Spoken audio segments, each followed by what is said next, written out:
Je vais rapidement parler de la médiation, parce que c'est un élément qui est ressorti dans la préparation. On nous a posé la question, et la médiation, parce que la médiation, rapidement, pour résoudre les différends, il est parfois préférable d'avoir recours à la médiation. C'est une méthode basée sur la communication et la coopération. Et dans les entreprises, les médiateurs ne sont pas forcément des personnes qui ont les postes les plus importants. Mais c'est ceux-là qui sont comme le ciment. Et vous verrez, je vais vous montrer une image. Et je veux qu'on regarde cette image. Vous savez, il n'a jamais été capitaine des Lions. Mais c'est à sa mort qu'on a compris qui il était. Les problèmes ont vraiment commencé. Alors les caractéristiques des médiateurs, parce que c'était vraiment un médiateur. C'était le mec, tous les camps qu'il y avait, lui il était. Et dans nos entreprises, dans nos organisations, ils sont là, les marques d'info, ça existe. Les médiateurs, c'est des hommes et des femmes qui ont de l'expérience professionnelle, dotés d'un grand sens d'écoute active, négociation raisonnée, communication, bref, c'est des rassembleurs, même dans nos familles. Donc, ce n'est pas forcément la personne qui a un titre ou un poste dans votre organisation, mais on sait qu'ils existent. Il n'est pas fond là, ce n'est pas le mec. Donc, il faut penser aux médiateurs, voilà, à ce genre de personnes dans nos organisations.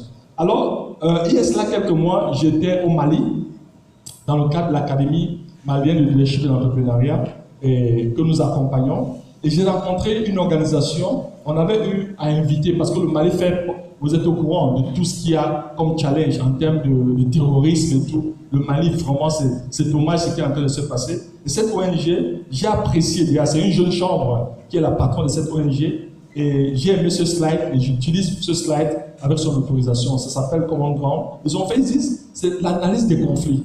Il faut analyser les conflits. Le fameux why. Parce que many times we are just, on agit, on ne se pose pas la question pourquoi. On agit avant de réfléchir. Il faut réfléchir. Donc l'analyse de conflit nous aide à comprendre les causes profondes et les effets. D'abord les causes, le pourquoi. Deux, cela nous aide à identifier ce qui nous rassemble et ce qui nous divise. On verra quels sont les points d'accord et quels sont les points de désaccord.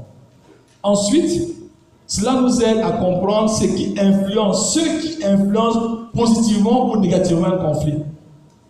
Il y a les champions, les congosseurs, les congosseuses, ceux-là qui sont là pour diviser. Il faut les identifier, les neutraliser. Ensuite, plus important encore, l'analyse de conflit nous aide à identifier les points d'entrée. Comment ça a commencé? Mais surtout les champions qui mettent encore le carburant sur le feu. Et les opportunités pour pouvoir commencer à transformer le conflit vers la collaboration. Tout conflit n'est pas aussi mauvais que ça. C'est une opportunité de pouvoir se réinventer et de commencer à nouveau. Le cas du Rwanda, c'est vrai, on ne va pas prier qu'il y ait un génocide. Mais aujourd'hui, le Rwanda, c'est presque le paradis sur la planète Terre, pas seulement en Afrique. Je vous invite à faire un tour au Rwanda. Ce n'est pas à la télé seulement, c'est une réalité. L'approche, j'ai aimé leur approche, donc je vais aller rapidement. Et ça, j'ai voulu qu'on voit une petite crise. Si la technique, on regarde un peu. Notre focus nous emmène aujourd'hui dans le sud-ouest du Cameroun, dans l'une des deux provinces anglophones du pays. Là-bas, un conflit armé oppose depuis des années séparatistes armés aux forces de sécurité. Le conflit a fait plusieurs centaines de morts et des centaines de milliers de réfugiés. Il a aussi lourdement paralysé l'économie de la région. C'est un reportage signé Guy-Marie Bandolo, Indira Ayuk et Stéphane Moore. Au pied du mont Cameroun, des terres réputées pour leur fertilité.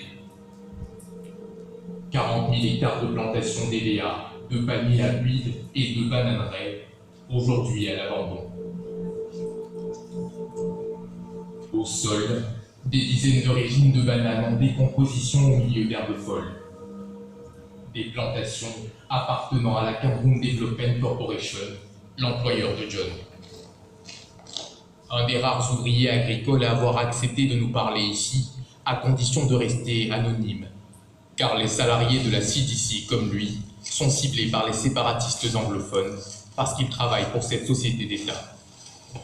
John a ainsi eu l'index tranché à la machette par des séparatistes. It's walking to the Ils m'ont dit qu'ils n'allaient pas me tuer, mais qu'ils allaient me laisser une marque, quelque chose que je n'oublierai jamais. J'ai un doigt de la main gauche qui a été infecté par un panari il y a plusieurs années de ça. Alors je leur ai proposé qu'ils me le coupent. Mais ils m'ont dit non, tu vas garder cette cicatrice et on va t'en faire une autre. Ils m'ont fait tendre la main droite et ils ont tranché l'index. Ces hommes armés me disaient « Pourquoi tu continues de travailler ici alors que tu n'es même plus payé? L'argent que tu leur fais gagner est utilisé par le gouvernement pour acheter des armes, qu'ils utilisent ensuite pour nous tuer. » À 300 mètres, voici ce qui reste de l'usine où étaient empaquetées chaque jour 70 tonnes de bananes destinées à l'exportation. Une usine partie en fumée, brûlée par les sécessionnistes sous les yeux de Nicolas. C'est un des responsables du site qui veut rester anonyme par peur des représailles, un rescapé de l'attaque. 47 travailleurs ont été grièvement blessés.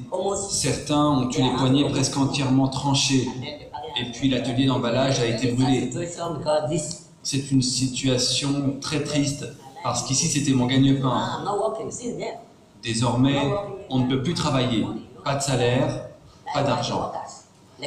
Et c'est le cas pour tous mes collègues. Ici, ce ne sont pas moins de 560 employés qui se retrouvent maintenant au chômage. À l'instar de cette unité de production, 63% des activités de la CDC sont à l'arrêt. Une bonne partie des 22 000 employés a déserté les plantations. Par peur ou faute d'avoir été payé pendant des mois. De quoi désespérer Nicolas qui a fait ses calculs. Pour lui, la CDC doit sans attendre réhabiliter au moins 40 000 hectares de bananeraies si elle veut espérer survivre. À mesure que cette crise empire, les dommages causés à nos activités ne cessent de s'aggraver. Maintenant, on est au point où on va devoir tout recommencer, comme si on repartait de zéro et qu'on démarrait une nouvelle plantation. De nouvelles plantations à condition que la sécurité revienne dans les régions anglophones du Cameroun. À quelques kilomètres, la principale ville, Limbe, sous haute surveillance de l'armée. La ville abrite le siège de la CDC. Son patron scrute l'horizon avec inquiétude. Il en est maintenant à espérer un miracle pour sauver l'entreprise et éviter un drame social.